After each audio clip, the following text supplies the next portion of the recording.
Hey everyone, welcome to my YouTube channel, and don't forget to hit that subscribe button for more aviation history and classic aircraft deep dives.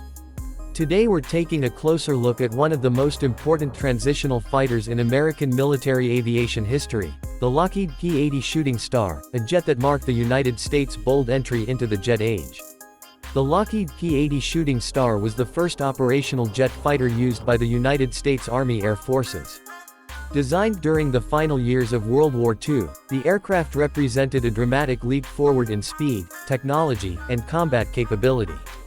Before the P-80, American fighter pilots relied on propeller-driven aircraft like the P-51 Mustang and the P-47 Thunderbolt.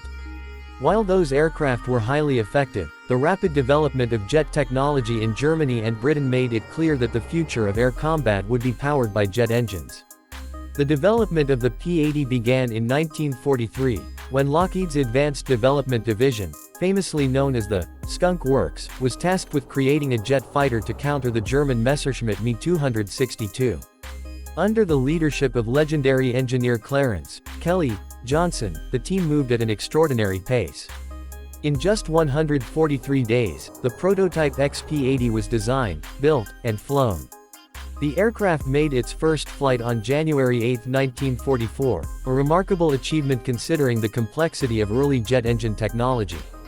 The P-80 featured a sleek, straight-wing design and was powered by the Allison J33 turbojet engine.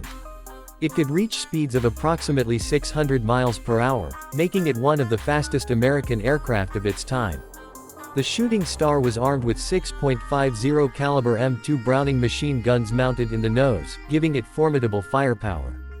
It could also carry bombs and rockets, allowing it to serve in both air-to-air and ground attack roles.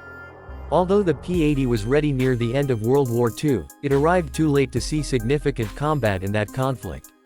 However, its true test would come a few years later during the Korean War.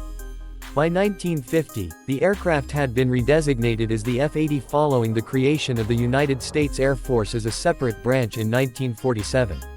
The F-80C variant became one of the primary American jet fighters deployed to Korea.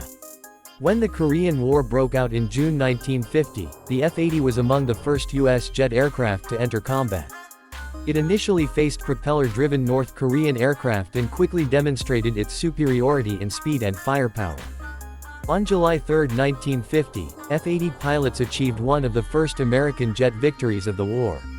Even more historically significant, on November 8, 1950, an F-80 shot down a Soviet-built MiG-15 in what is widely recognized as the first jet-versus-jet aerial combat victory in history.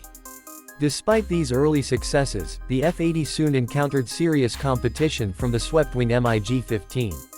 The MiG's advanced aerodynamics and higher speed gave it a clear advantage in high-altitude dogfights. The F-80's straight-wing design limited its performance at transonic speeds, making it less competitive in air superiority missions. As a result, the newer and more capable F-86 Sabre was introduced to counter the MiG-15 threat. Even after being replaced in the primary air combat role, the F-80 remained valuable as a ground attack aircraft. Its stability, reliability, and heavy armament made it effective in close air support missions, where it could deliver bombs and rockets against enemy positions. The Shooting Star continued to serve throughout the Korean War, contributing significantly to United Nations air operations.